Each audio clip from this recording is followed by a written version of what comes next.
You're now listening to Sound Talent Media. Check out more shows at soundtalentmedia.com. Hey, what's up, everyone? I'm Matt Migaki, the vocalist of Cryptopsy and the host of the Vox and Hops Metal Podcast, where I sit down with fellow metal musicians. We talk all about their lives and music while sharing killer craft beers. If you've ever wanted to sneak backstage and share a beer with one of your favorite musicians, well, Vox and Hops is the podcast for you. This week on the podcast, I dropped a killer episode with Johannes Ekström of Avatar. There is this episode and over 440 other ones to help you enjoy life, metal, and craft beer. So what are you waiting for? It's time to become a Vox and Hops head. Cheers! Hello, and welcome back to this episode, which is brought to you by Sinusoid. Sinusoid Custom Cables. They're my neighbors to the north up there in Washington. They're beautiful human beings, and they make beautiful cables of all sorts and varieties. And we want to talk about TechFlex. A lot of you know what TechFlex is already. It's that kind of, how do you describe it? Sort of a mesh material that slides over the cables, provides extra protection, and also is very aesthetically pleasing. You can get it in a wide variety of colors. They've got some TechFlex options that you simply can't get anywhere else. So go to sinusoid.com, check out their cable builder, and make your cable dreams come true, and everyone will be happy. This episode is also brought to you by the Fear the Riff Expo. It's coming back August 11th, Brooklyn, New York City. It's going to be awesome. This year is shaping up to be even better than ever. We got more vendors coming in. We got some, shall we say, rather well-known guitarists that look like they're going to be in attendance, which is super exciting. I can't give too many details on that yet because it's not 100% confirmed, but it's looking good. And I'm going to be there, and we will probably be setting up another sort of VIP Tone Mob type package. And I've got some plans to make the event extra special for everybody. So if you want to come out Saturday, August 11th in New York City, Fear the Riff Expo number 2. See you there. Go to feartheriff.com for more deets.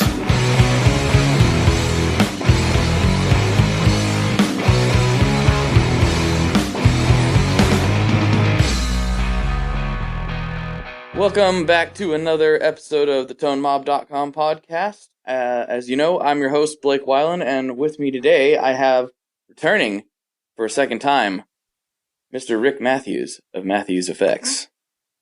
Hello, sir. I'm back, ladies and gentlemen. And it's been a wild ride since we last spoke on a microphone. It has been, yeah. Yeah, how you doing, Blake? I'm feeling good. I'm feeling fresh. Yeah? Fresh-ish. Nice. Yeah.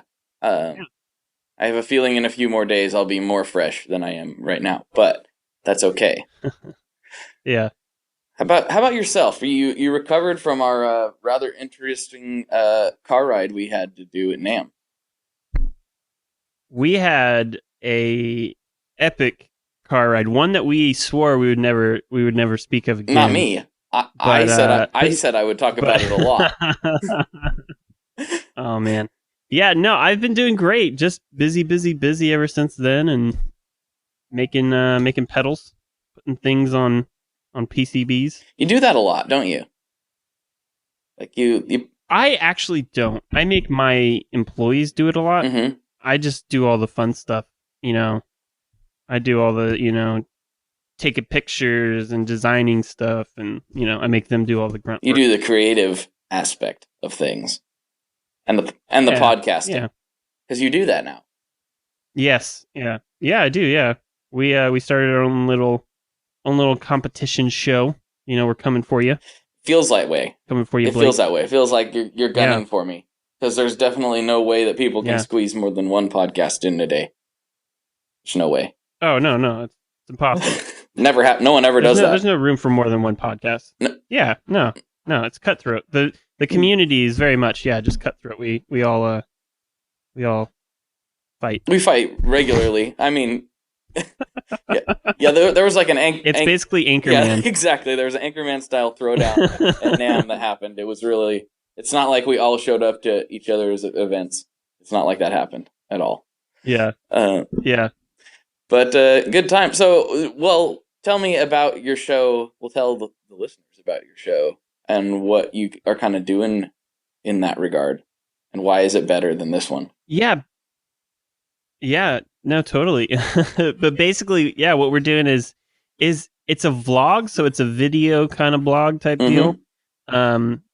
Podcast show. We basically record it so you can watch it on YouTube. And then we are finally getting around to uploading all the audio for it, so people can just listen to the episodes as well. But we kind of talk about just a bunch of different stuff. I mean, we talk about Matthews Effect stuff, but we try not to focus on it too much because we want to just cover the general topics of guitar and stuff. But lately, we've been playing around with pedals on the show, which has been really cool with really fun results. Nice. So you're really gunning for that pedal show. That's what's really going on. I see. Oh, totally. Yeah. Dan and Mick. We're coming for everyone. Matthew's Effect's coming for everybody. It's official. You must be around the warpath. You must be related to Mike. You must be. It's the only way. Mike Matthews. Yes. I know we talked about that before. Dude, okay, have you ever watched like one of the like demos with him? Oh yeah. Yes. With Mike Matthews? He is like my favorite person. Like he makes every demo that he's in like so much more amazing. Just because he's in. I agree. When last I can't remember. I think it was in the fall. Went to the Fear the Riff Expo in New York, and he was just walking around outside. Oh, nice! And I was like, oh, it's Mike Matthews. Yeah. What is he doing? Oh wait, he lives here. like I was like, what's Electro Harmonics doing at this show? It's kind of small. Like it's just starting its first year. I'm like, oh well, he lives in New York, so of course he's here. Yeah, he's just out for a stroll. Yeah, he was just chilling, chomping on that cigar. I don't think I've ever seen him not chomping on that cigar. That dude always has a stogie. Does he smoke it though? I've never seen him smoke it. I think he just eats it. Never seen it lit. Maybe he just likes the taste of it. You know? Well, that much is clear. He definitely likes the taste of it. Yeah. Or maybe that's just part of his image. You know, I think it's a little of both at this point. He definitely seems to have a very cultivated, specific, branding image that he portrays. Yes. I don't know if I should really let him tell the story himself since he actually did it, but before Leon over at Pelican Noiseworks did anything official in the pedal world, he went to New York and was did some sleuthing and found the Electro Harmonics building because it's not super advertised that that's what it is, and went in there and was like, hey, can we go see Mike? And this one guy was showing him around, was like, yeah, I guess.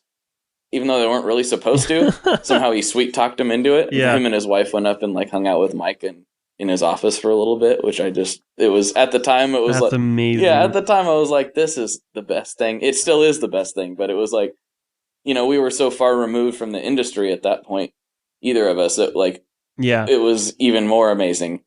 It was just that's awesome. Weird, but yeah. So he said, "That's awesome when business owners are that accessible." And that's kind of the thing. He's not really but he's Leon just turned the charm on somehow. So Leon is very charming. I would agree. You pedal builders seem to have that about you. Well, we do what we can. So what else have you been up to, Rick? Other than the car ride that you don't want to talk about? Yeah. I keep bringing that up to make it weird. Oh, man. Yeah. Yeah. People will never find out what it means either. they might. No, I mean, it's just kind of the same old, same old. It's, for me, it's constantly looking at how can we innovate? How can we do things differently? How can we improve upon what we've already done or what everyone else is doing? It's about being big fans about everyone else in the industry. Mm-hmm. This last winter NAMM was so good. So many people brought their A game. to Winter NAMM. It was really inspiring for the industry, I think, which was awesome. Mm-hmm.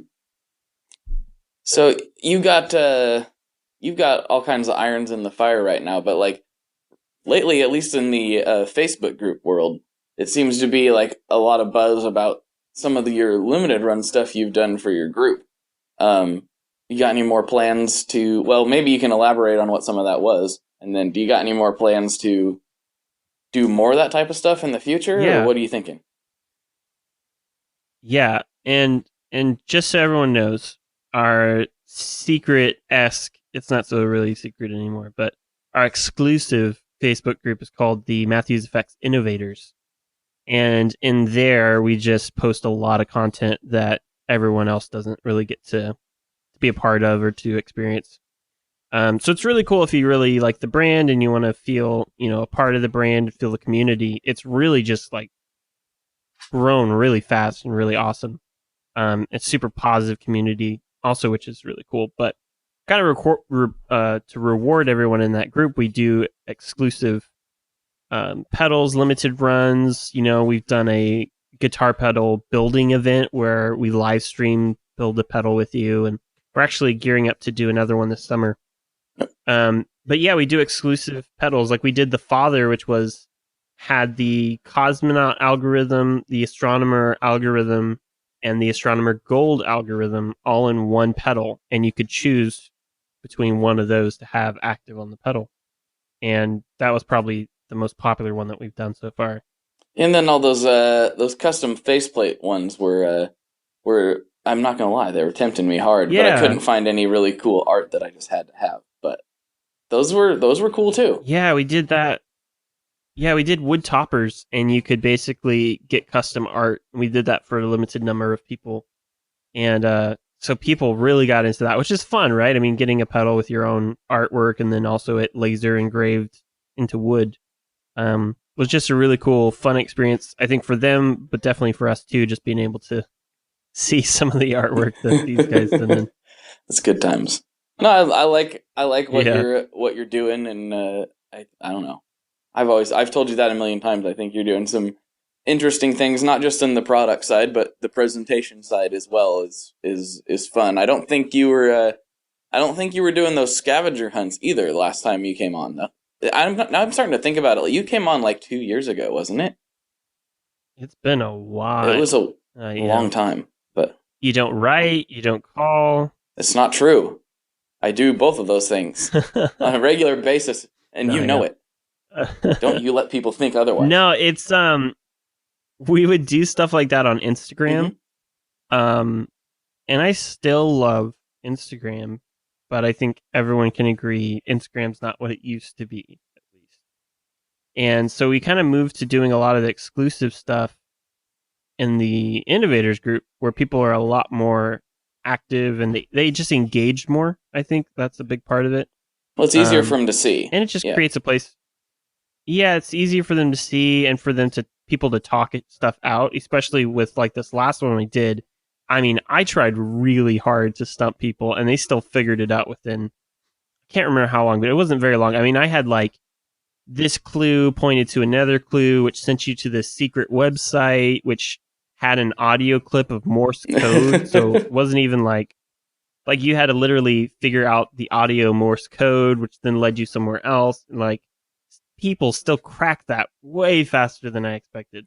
I mean, gotta like hire a professional. I don't get wrapped up in stuff as much because I'm a little bit busy. But those scavenger hunts get me every time. I'm like, okay, here we go. And I rarely figure it out before somebody else does. Although I have a couple of times, I just didn't say anything. But they're a lot. They're a lot of fun. Digital scavenger hunt. Yeah, it's just, I want the relationship to be more than just, hey, these are our products, give me your money, you get the product, and we never speak again, right? Like, I want people to feel like they're part of the brand. I want them to be a part of their daily lives, not just when they're playing and everything like that. So, and I think we've really cultivated something special in that group for that. Mm-hmm. Yeah, I think, I mean, that's what it's all about, right? Like, if it was just about selling product and trying to make some scratch, I think you and I can both agree we would have picked a different industry if that's all it was about. Oh yeah. It's about like getting the opportunity to engage with cool people and like-minded people on a regular basis. I mean, in my own experience, like we, had a client in a completely different industry that was a very good, paying client, but they were so terrible to work with that I was just like, why I might as well just stay at the job, like my job's more enjoyable than working with them. So we just kind of parted ways, and because like it's not necessarily about like you say, just selling product. It's about, kind of having this this community around things. That's what makes it fun. Like as long as it can sustain itself and we can continue to, basically digitally hang out with the people we want to digitally hang out with. That's an extreme reward in my book. Yeah. It's all about the relationship. Mm-hmm. That's what makes the pedal world so cool, for sure. Yep, that's what makes it special. So I'm trying to dig back into my brain, back into the last time you were on. I'm trying to remember. We talked about rat gear. It seems like a little bit, and we both kind of had a blossoming interest in it at the time. Mine kind of fizzled out, but I don't know where you landed on that. I'm still obsessed on like not so much necessarily the rack gear, but like I'm still super wanting a Space Echo. Oh, really bad. Yeah, I know that feel. Which is kind of like a standalone rackish, but oh man, I want one so bad. It'll probably be one of those things where I get and then I don't necessarily use that often, but still really want. I know that feeling. I really would like one of those as well, but I did get something much cheaper that surprisingly scratched that itch, like really well. And I didn't expect it to be as good as it is. I don't use it very often because I don't want it to break, but it's let me look at the model number real quick.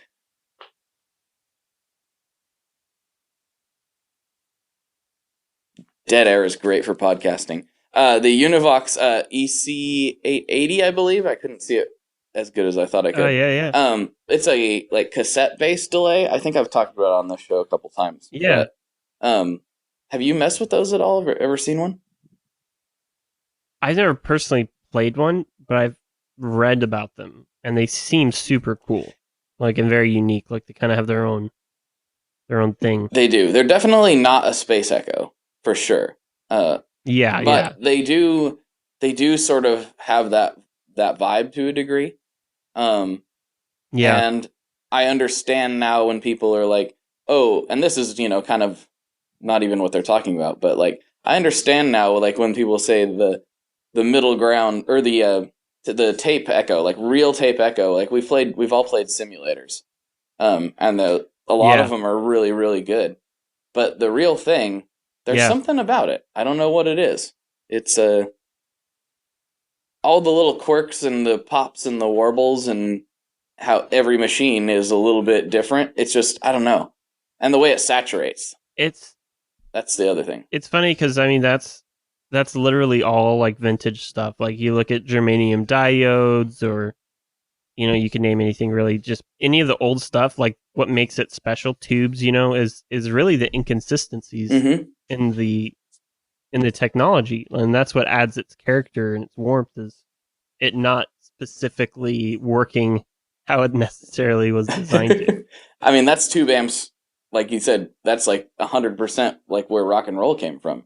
Is from a tube amp not doing what it was supposed to do. Which is really interesting. And then this whole industry has popped up around trying to make these little boxes sound like tube amps that are not performing how they're supposed to perform. Yeah. It's pretty interesting. I feel like that's got to be unique. Can you think of anything else that fits in that category? Mainly just audio stuff. I mean, you got hi-fi stuff with record players and stuff like that, but can't really think of any other technology that really celebrates older, technically inferior technology. I can't either. I mean, that it doesn't. I mean, I think it's all. Go ahead. No, I was just to say, I think this also has to do with just sound in general is so interpretive. Right. It's not like, it's not like touch or smell or anything like that. I guess it just, I don't know. It's like less of an absolute science. It's not an absolute this one thing or this other thing. Certain things people interpret different ways. Well, and that's something that I've been talking about. I talked about it on the episode with Nick Greer and with on the last Chasing Tone episode, I think, or maybe the one before.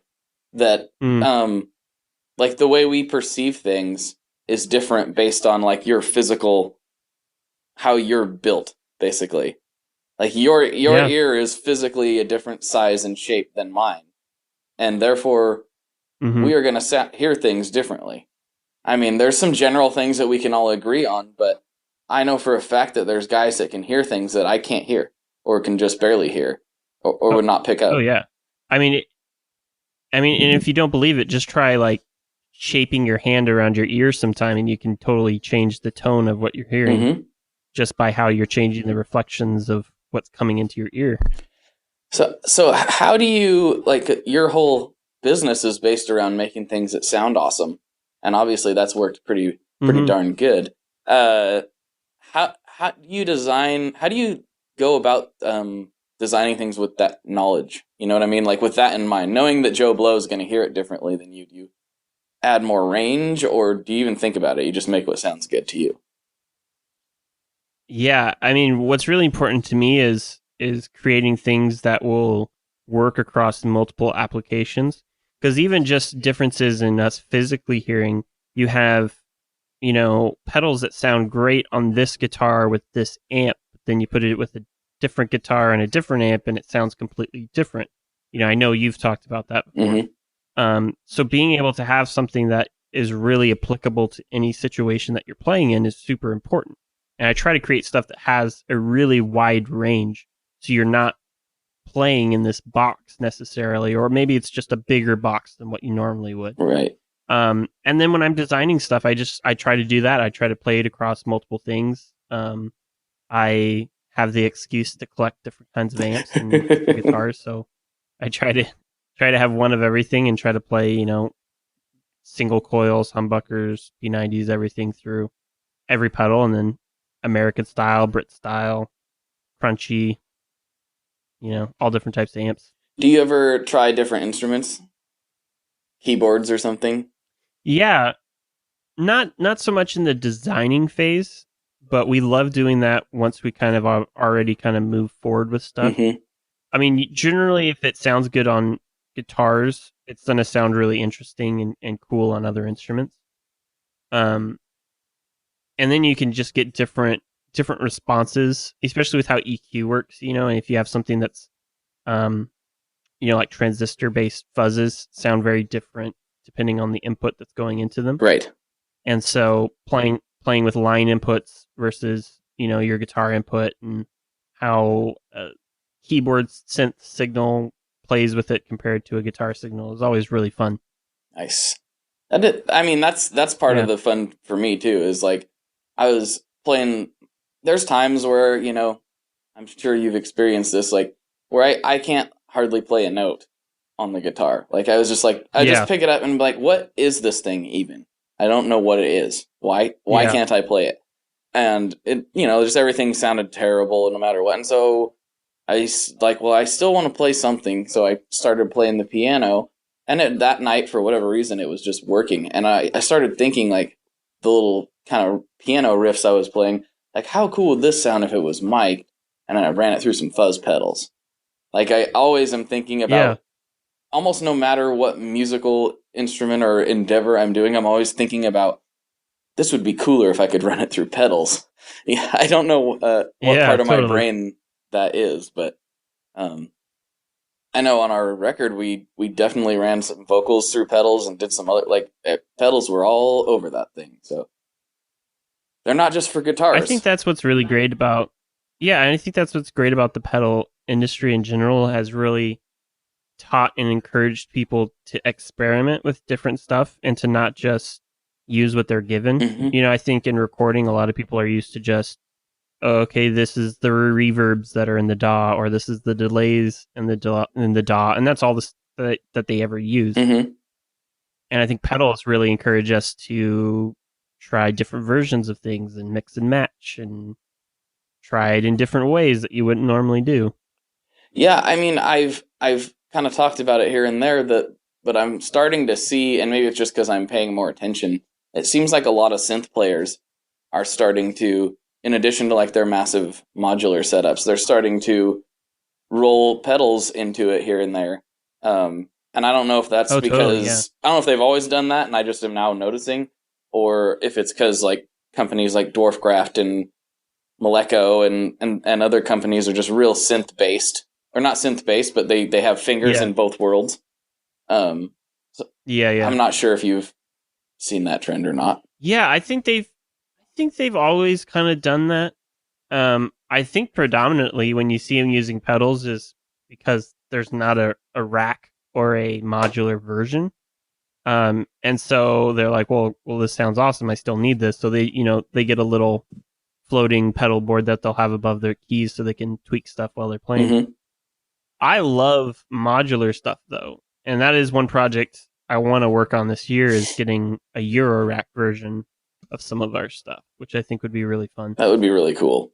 That would be that would be a fun time. That world is so intriguing to me, but like I'm scared for my wallet.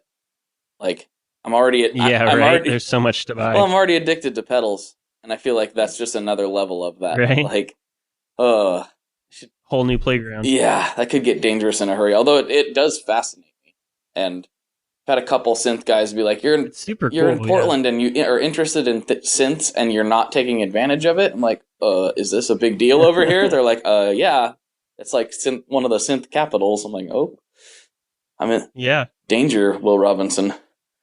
That could be hazardous. But yeah. So you said you've been collecting some guitars and some amps. What have you picked up? Yeah. Since we last spoke. Since the last time we spoke, man, since it was a while ago, I think I'll just cover everything because I don't remember what I had back then. I don't either. Yeah, my current amps, I have a Silverface Twin that I really love. It seems to have a lot more low end response than Twins normally do, so it's really beefy. Mm-hmm. My latest acquisition has been my Benson Earhart, which I love. Yes, I joined the club finally. Good man. Chris made me one, and I loved it. We used it at our NAMM booth, which was amazing to have, and probably my favorite amp currently. For the QC station, we run a Hughes and Kettner Tubemeister, which works great for that. And I got a 57 Vibralex, all original. The tweed is like an amazing shape. I remember that. Understand how the tweed. I remember when you posted it. I was like, oh. It seems like somebody asked you if it was a reissue. That's how clean it was. Yeah. Yeah. No, that thing is just my pride and joy. And I've been pairing my, I think I dated it. I think it's 63 or 64 Supro that I recently got. Cool. Guitar. And not even sure. I think it's technically a duotone from the 60s. Yeah, those were so weird with trying to figure out what they are. Yeah. Wouldn't think it'd be that hard. Yeah, the models and everything.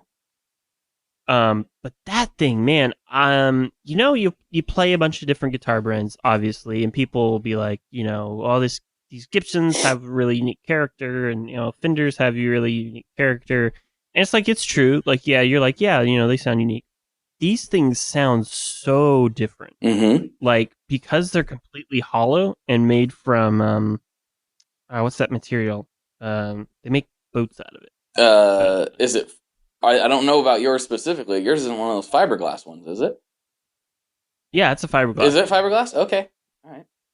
Yeah, yeah. So it's completely hollow and it's made out of fiberglass, and the resonance tones that you get out of it are awesome. And it's like, as soon as I played it through fuzz, I was like, no wonder like Jack White and different guys love running these things through fuzz, because you just get this really boomy, unique characteristic to it. So, and the pickups are completely different too. Like they look like humbuckers, but they're not, right? Yeah, technically, I don't even know how they're wound. Who was it that we were? It was Roni, right? That we were hanging out with. Mm-hmm. Weren't you there when I bought it? Were you at that show? I was not there. It was at the Oregon Guitar Show. No, I was at the year before. I wasn't at the one where you bought that. I don't think. I think it was Leon. I think Leon was there. He must have been. And Paul, Roni of Roni Guitars, was there, and we were hanging out. And I thought this thing was a reissue, and he was like, "No, dude, that's an original." What? So went over there, checked it out. It's pretty amazing, and he was like, "Yeah, dude, you got to snag this up." Nice. Well, he knows So knows a lot about those style of guitars too. So it's kind of like he knows a few things about guitars, just a couple. Well, yeah, he's played one. He played an electric once. Yeah, I'm sure he's plugged one in before maybe. But I'm trying to remember the pickups in my Roni are based on some of those style, and they're technically single coils, although nobody thinks that because they look like humbuckers. Well, it was funny because he introduced me to a guy at the show who actually did the redesign for Super. You talking about Mr. Ken from Roadhouse Pickups? Yes. I think that's who it was. I'm pretty sure. And I was like, oh, what a quinkydink. He knows a thing or two about pickups. I keep saying I'm going to get him on. I gotta text him and get him on, because that guy, he was I talked to him at the Supro booth, like my first name, and he was like melting my brain with pickup knowledge. I was like, I didn't know that there was that much to know about pickups. Seriously, yeah, it gives you a whole new appreciation for what's going on there. I'm just like, I like P90s, derp. But meanwhile, there's guys like dissecting them to the molecular level over there. It's pretty amazing. Anyway, I interrupted. I'm sorry. Pickups are kind of like planes. They're magic. Yeah, they just work. We don't understand how they work. No one does. They just work, and that's good enough for me. I'm with you on that. As long as they continue to work, we'll be fine. Yeah. No, yeah, just Paul is also. I need to get a Roni guitar because I've been drooling over them lately. Gonna have to talk to him. Yeah, I'm not sure what the situation is. I know. I think I might be looking at the used market, but even so, give him a holler, because I think he's got something up his sleeve, but I'm not entirely sure where it's at. So he would be able to advise you on that. I love my Oceana so much. I play it almost every day. That's beautiful. Yeah, it's gorgeous. You also have like one of my favorite Les Pauls. I don't remember if we talked about that last time. Oh yeah. You still have it? I do. I got pretty lucky with that thing. I got it in a trade. It's pretty much my forever Les Paul. I was not a Les Paul guy. Like, I always loved the look of Les Pauls, but playing them, I was just never like, they never felt right. Mm-hmm. And the guy offered me this one in trade, and I was like, okay, worst case, I'll just trade it for something else. Right. And ended up like loving it. Like, it's got coil tap pickups, so I can do the single, brain farting. The split coil or humbucker sound. Yep. Yeah. And then just the feel of the neck is really comfortable. To me, Les Paul necks are usually really kind of fat and bulky, but this one just plays really good. I found that with Les Pauls, I am a Les Paul guy, but I found that you got to find the one. I've got a couple of them. Yeah. And I've talked about my custom before, but it took me a long time to find. Back in the day, because we're about the same age, we were coming up, and the music, not to date ourselves, but yeah, there were certain bands that were big at the time. One of them was My Chemical Romance. Yeah. Yeah. And I was a big fan of their big album, Black Parade. I wasn't like a super fan of all their stuff, but I still to this day love that album. And Frank Iero always played a white Les Paul, and a lot of the hardcore bands and stuff I listened to played the white Les Paul. But Frank is the one I remember the most for some reason, just because I was an impressionable teenager, I guess. And so I was searching for one for a long time, but I started to think I didn't like Les Paul Customs, and then I got the Magic one. So all that to say is, if you think you don't like them, you got to just keep trying. And then when it happens, it happens. Yours is one of my favorite Les Pauls I've ever played. I really liked it. You got a good one. Yeah, I got a special one there. What is the model on that technically? And I've looked it up so many times, and I always end up forgetting. But it's a Gibson Les Paul something Custom 2, and it's got the flower pot inlay, and then it's got the natural wood finish, and they only made like 100 of them in that finish. Oh, I don't think I knew that. So it's even more special. Whoa. Yeah. So they only made 100 of those, and no, it's just really the flower pot inlay and kind of everything about it is just really unique. It's a great guitar. Congratulations. Yeah. Thank you. Yeah. What else you got? Did you go through everything? Is that the list? I got a 62 AVRI Telecaster, and that one I hunted for a long time because I really wanted a double bound official Fender Tele, and the only ones that they made were the 62 reissues, which really surprised me. I thought for sure they would have had more models that had the double binding. I would have too. And maybe I'm wrong. Maybe there's like one or two other models, but that was the only one I could find when I was looking for them. And hunted for that thing for like 6 months, and I got it in the black with white. It's got a nice wear to it. Pickups are I really like the neck pickup, but I think I'm gonna change the bridge pickup. What's the matter with it? That thing that's like, it's just it's like it sounds good, but doesn't captivate me. It's not the best Tele pickup you've heard. That's what you're getting at. Yeah, I really like the neck one. The neck one sounds really good, but the bridge one is a little lackluster. I'll probably change it out with something else. I don't know. Okay. And then I got a Strat build that Walsh Guitars is finishing up for me that I started, and I just needed some finishing work. I wanted it to turn out right, so I kind of handed it over to him to do some finishing work on it for me.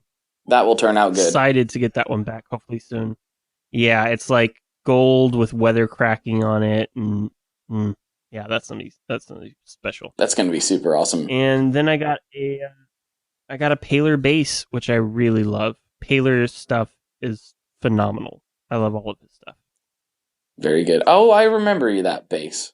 I forgot about that one. Yeah, I think it's killer. It's a killer? Who did it kill? It's a killer bass. It's heavy enough to kill. You seem to have a thing for the heavy. Your Les Paul is quite hefty too. That thing is beefy. Every time I play it on stage, I'm always like, what am I doing to myself? Why am I self-destructing? No, it's good for you. It's fine. It's so heavy. Yeah. I always try to tell people, don't worry about it. It's exercise. You don't have to deal for it. You don't have to deal with it for 20 years. Yeah. You'll deal with those neck problems later. Yeah. Well, just stretch it out. You'll be fine. You get one of them inversion tables. You'll dangle upside down like Dracula. You'll be okay. It makes it worth it. Yeah. Yeah. Totally. Yeah. And then if you hold the Les Paul in the inversion table, it'll stretch you back out the other way. It'll be like it never happened. Oh my gosh. Exactly. Just go to space. You'll decompress your spine. Elon Musk will launch you in a car. He'll launch you up there, and you'll be fine. You just float around for a little while. New service. Yeah, Yeah. SpaceX, the spine decompression service. Most yeah. Space chiropractor. Chiropractor? That's your next career. If this pedal thing doesn't work out, you can become a space chiropractor.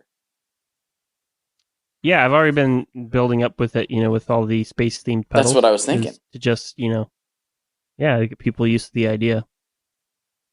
So, speaking of your space-themed pedals, you recently made a controversial statement about your beloved space-themed pedals. You mind repeating that again? So I said the cosmonaut is better than the astronomer. To be fair and honest, whatever pedal I played last is my favorite pedal at that time. Because then I'm just like, oh man, that sounds so good. But I do think that the cosmonaut does not get the street cred that it deserves, and it is arguably better than the astronomer. Well, I will say I like them both quite a bit. I will say that most of the time, the cosmonaut would slide into what I play for music better. I think they both sound brilliant, but they're their own thing. And the cosmonaut for me would be more usable across the board. That's just. And that's what's kind of great about it. Mm-hmm. And that's why I came out with it, is because I wanted to be able to kind of hit both camps. Because some people do like modulation verb better than shimmer verb. Yeah, maybe for those who don't know, you can explain I like. Which one's which? What's going on here, Rick? Yeah, true. I've never heard of Rick Matthews before. The cosmonaut is our modulation verb. So inside the feedback loop of the reverb, you have modulation happening. And there's a few other, secret recipe things happening as you adjust the modulation on it. Mm-hmm. And which is labeled anomaly on the pedal. So you got kind of the spatial anomaly that you're adjusting. And then the astronomer is our Hall shimmer reverb. Yes. And so in its feedback loop, you have octaves. And so every time it feeds back into itself, it kicks it up an octave and another one, and so on and so on and so on. It basically gives you this kind of angelic choir string quartet thing happening behind everything that you play that follows the key that you're playing in. I think that I asked you this before, but I don't remember. I've asked a couple people this. Mm-hmm. And I've always been curious. I know that's how shimmer works. But I've never heard any other interval applied to the tail of a verb. Have you ever tried that, and what did it sound like? If you did. My experience is that the problem with that is it sounds great on certain chords, and then on other chords, the interval doesn't sound right. You know what I mean? Mm-hmm. I'm not the best at music theory, but... What is music theory? I don't even know. Right? Yeah. There's certain intervals that don't sound good with certain chords, right? So that's the problem with that, is it sounds good on certain stuff, but it doesn't sound good on everything, whereas if you do just a full octave, it sounds good on everything. Right. And I've always wanted to try... I've always wanted to try a fifth, just out of curiosity. I assume the reason that there isn't one that I know of is because it doesn't sound good. But I've always, I want to find noisy, weird things, so I'm always thinking about that kind of stuff. It would be cool to have that as a variable that you could choose. The inversion. Yeah. Interesting thought that you had there, Rick. You heard it here. You heard it here first. Maybe even an expression control. So as you're changing notes, you can change with it. You go slide up. You got a fifth, and then you do a little sweepy sweep, and you got a seventh sprinkled in there. That would actually be pretty amazing, because you could play like a C and then change what's going on in the background. That would be so awesome. You should do that. That would actually be pretty. That would be pretty epic. All right, we got to delete this section. Well, got to keep this top secret. I mean, don't do that. Don't do that, Rick. You shouldn't do that ever. I don't think anyone would like it. It's a bad. No, it's no one. Yeah, it's a bad idea. Nobody even pay attention. This is the boring section. Yeah, just skip this. We should probably talk about something more interesting, like the shrimp Shrimp. You remember the shrimp? What was it? I don't remember what it was about, but Wasn't shrimp something? We talked about the shrimp on the last episode, and the shrimp. Yeah, it was the shrimp. But I don't remember Yeah. why we were talking about it, because I didn't go back and listen to it after Facebook reminded me that was a thing. It has pretty huge implications. Does it? And I think it does. And maybe that'll be a clue in the next scavenger hunt that we do. Is what was the shrimp in Tone Mob episode? Ooh, that would be fun, because I would have to play along because I don't remember what the shrimp was. Yeah, exactly. That's a good idea. All kinds of nuggets getting sprinkled in this thing. Yeah, you wouldn't have a leg up on anyone. No, I literally wouldn't. It would take me the same amount of time to go back and listen that it would take anyone else. Exactly. Yeah. Oh, this is brilliant. See, this is why I like you, Rick. You're always thinking. Always thinking about. You gotta think ahead. Gotta think towards the future. Sea creatures, or the past in this case. Yeah. Or is it a sea creature? What is it? I don't know. They'll have to go back to listen to find out. Yeah, maybe it's not a sea creature. Maybe we're talking about some little dude, and he was referred to as the shrimp. Yeah. Could be, for all I know. You gotta go listen to find out. Hey, wait! I actually do have a leg up because I'm recording this, and I can choose to put it out whenever. That's true. I can go back and do my do my research. I could be a shrimp boat captain. Yep. I don't know. Shrimp gumbo. Mm. Shrimp. I don't remember all this. Shrimp salad, shrimp steak, shrimp stew. I don't remember. So, I'm trying to remember. It seems like we talked about this a little bit at NAMM, but has your pizza preferences pretty much remained the same, or now that you're able to eat more stuff, has things opened up a new territory for you? Yeah,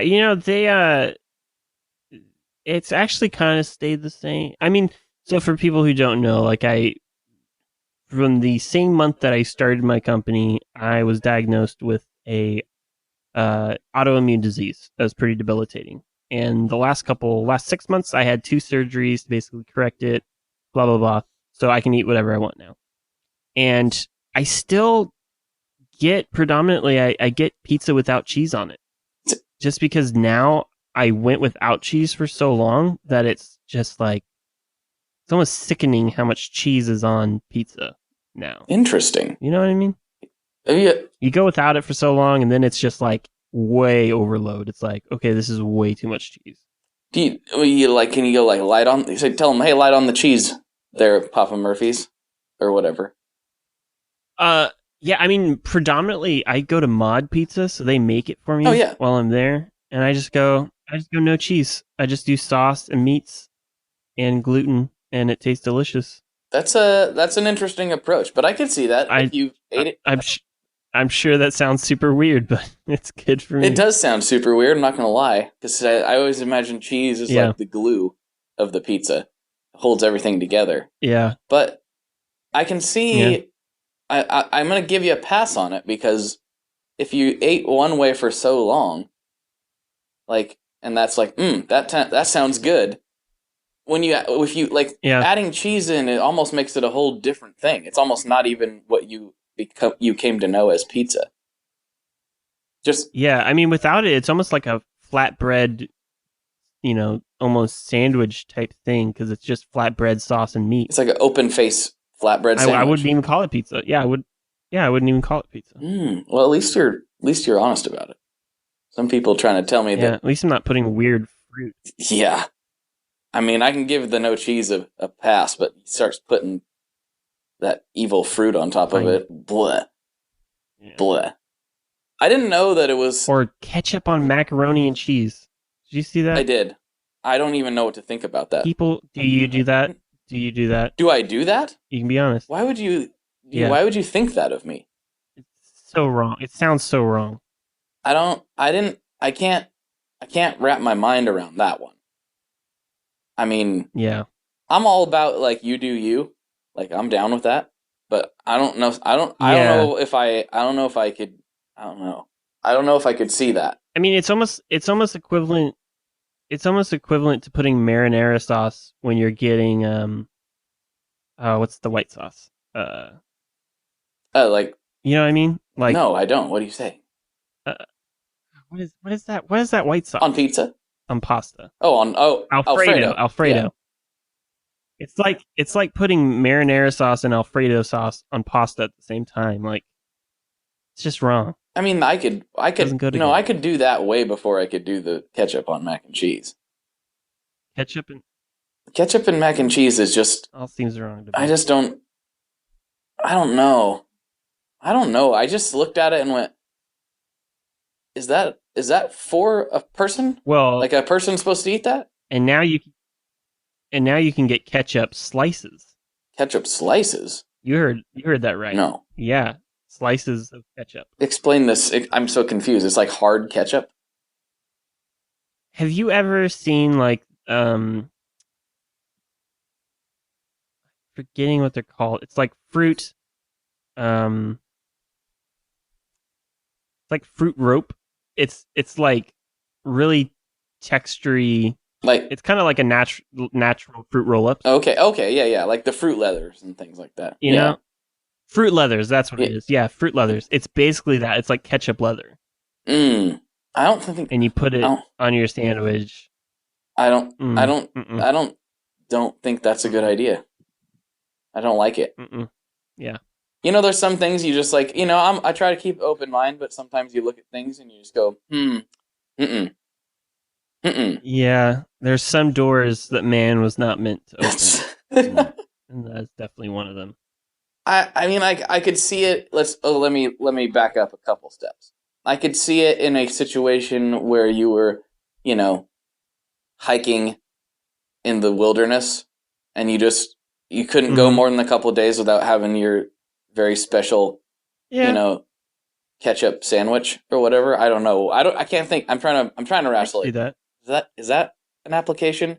Or maybe it's for the astronauts. Yeah. Astronauts, just really busy people on the go, you don't have enough time to squeeze out ketchup. I mean, you can relate, right? Totally. You don't have time. You can't be wasting your time. You just want to peel it out and slice it off. I don't have the hand strength to just be squeezing ketchup bottles all day, No? Maybe we need to get you one of them. I gotta save that for my PCBs. Maybe we need to get you one of them grippers. You just can sit there, while you're... One of the guitar trainers? Yes. That's exactly what I'm talking about. Yeah. While you're programming code, you can be like working that hand so that one day you too can squeeze ketchup bottles like the rest of us. Yeah, exactly. Seems like my dream. You'd lay awake at night thinking about the fact that you can't squeeze ketchup bottles. Yeah, some people want to stop world hunger, Mm-hmm. I just want to be able to squeeze ketchup. Are you restricted to like the packets? That's how you got to get your ketchup fix? The lofty goal. You just have to go to Carl's Jr. Then you gotta... Yeah, but then you're talking about ripping ketchup bags, that's... Well, I figure you had scissors. That's a whole other problem. You got scissors, though, right? Well, then you gotta squeeze the scissors, It's... Oh, man. It's a chicken egg situation. Oh, this is a bad deal. So does Jared open your ketchup for you?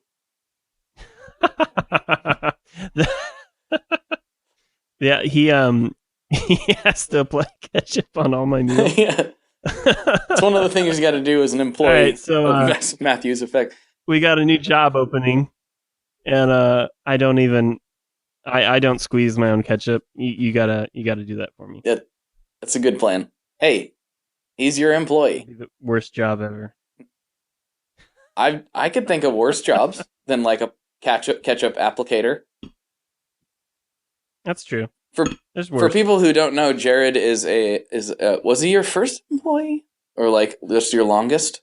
He wasn't our first, but he's definitely been with us the longest. Yeah. He's the one that when I see him at shows, I make fun of him for no reason, and then he makes fun of me for valid reasons. And then you guys both turn on me. Generally, yes, that's the way this goes. It's a vicious cycle. And then, and then he has to go put ketchup on Rick's sandwiches. Yeah, for my lunch break. Mm-hmm. Very, very high maintenance boss. You should do a video where Jared has to put on your ketchup. I would like that a lot. Oh man, yeah. So we're getting kind of close to the end. Do you have any parting thoughts or wisdom or nonsense that you want to leave the listeners with, other than the image of someone having to make your sandwiches for you?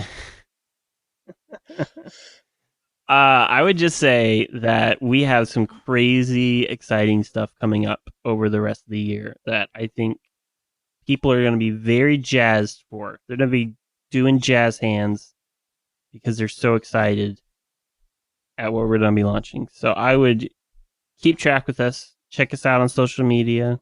Join the Innovators group if you want. You don't even have to own a Matthews Effects pedal to join the group. You just got to join. And I think it's going to be a fun trip. I guess one thing we should talk about that group a little bit. It's not all Matthews Effects all the time in there. They talk about other stuff too. No. Like Totally. Yeah. Cables, pedal boards, what other brands they're using. Fruit leather, whatever. Doesn't matter. Fruit leather. Shrimp. Yeah. Gotta listen to that episode to find out. Go back. I don't remember the number even. I'll have to post it in the show notes or something, because I can't remember. Because it was a long time ago, guys. It was a long time ago.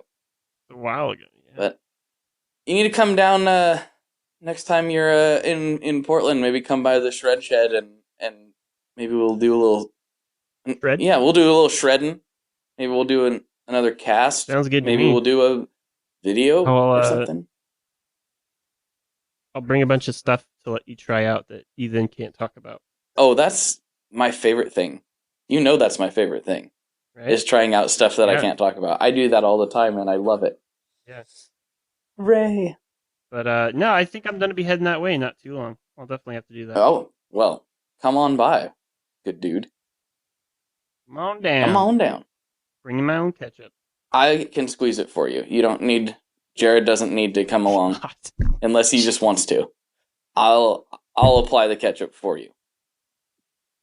This is getting weird. Getting weird. It was weird from the minute the mic's going hot. You know it. Yeah. Yep. All right, man. Hey, we didn't talk about the car ride. So do you want to talk about the car ride? No. Let them wonder. One day we're going to talk about the car ride. It just involved stuff. It was like a clown car type situation is what we had going on. A little bit of a clown car situation. Yeah. It was not something I would like to revisit. Just if I have any say in the matter, I'd like to not do that. If I had known that was coming, I probably wouldn't have chosen that trip. But it happened, and we're moving on with our lives. We'll talk about it some other time. All right. Thanks for coming on, Rick. Check out MatthewsEffects.com. And for Rick, this is Blake. And as always, folks, good luck and good tones. So I gotta tell you guys, at this point, I still have not cheated yet. I have not went back and listened to episode 26. So I don't know if Rick has a legit scavenger hunt planned. I don't remember what the shrimp is. Yes, I did have to go back and look to see what that was. It was episode 26. I don't know what the shrimp is. I still don't remember. I know it was a thing that Rick said that I was involved in and talking to him about, but I forgot because it was a long time ago. So I'm just giving all you tone mobbers a heads up. If Rick does do another online scavenger hunt type thing, apparently the shrimp's going to be part of it, and that's in episode 26 of the Tone Mob podcast. There you go. I don't know if he's going to do anything with it or not, but hey, you should email him and ask him. Anyway, thanks for tuning in, guys. I really appreciate it. I hope you all will check out all the tone mobbery on the interwebs, the Facebook group, the Instagrams, the whatevers. We're all over the place. And if you need anything, don't hesitate to reach out. Info at tonemob.com, and I will be sure to get back to you as soon as possible. So, thanks for tuning in. Really appreciate it. Have a good week. One last thing before we totally sign off here. I just want to remind you that if you do any shopping at Stringjoy, that's Stringjoy guitar strings made in Nashville, that will help me out as well. As I've said for years, I'm heavily involved in that company, and I really do think they're making the best products on the market. So if you would like to try custom strings, go to tonemob.com/stringjoy and check them out today. I seriously love what the team down there is doing. I help them out with all kinds of things, and by you supporting them, you are also supporting me as well. And hey, you need some strings, so why not get some custom strings just for your guitar and playing style? Again, the link for that is tonemob.com/stringjoy, and that will take you right to their website, and you can do all your shopping through there, and that will help everyone involved out. So thank you very much. Talk to you next time. We are brought to you by the wonderful folks at Gun Street Wiring Shop. Yes, Gun Street Wiring Shop. I've talked about them before. I used to say based out of Bend, Oregon, but guess what? Sean moved to my neck of the woods. Sean's in Portland. Sean is awesome and has helped me with a bunch of stuff lately. And if you have wiring needs for your guitar, he can help you too. If you want to get weird with it, he can get weird. If you just need to spruce things up a little bit, there's your guy. He takes all the guesswork out of doing your guitar wiring, and he makes it simple, and his customer service is top-notch, and I can't say enough good things about Gun Street as a company.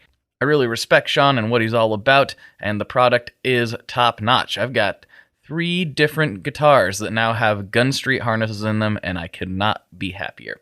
So go to gunstreetwiringshop.com and check them out.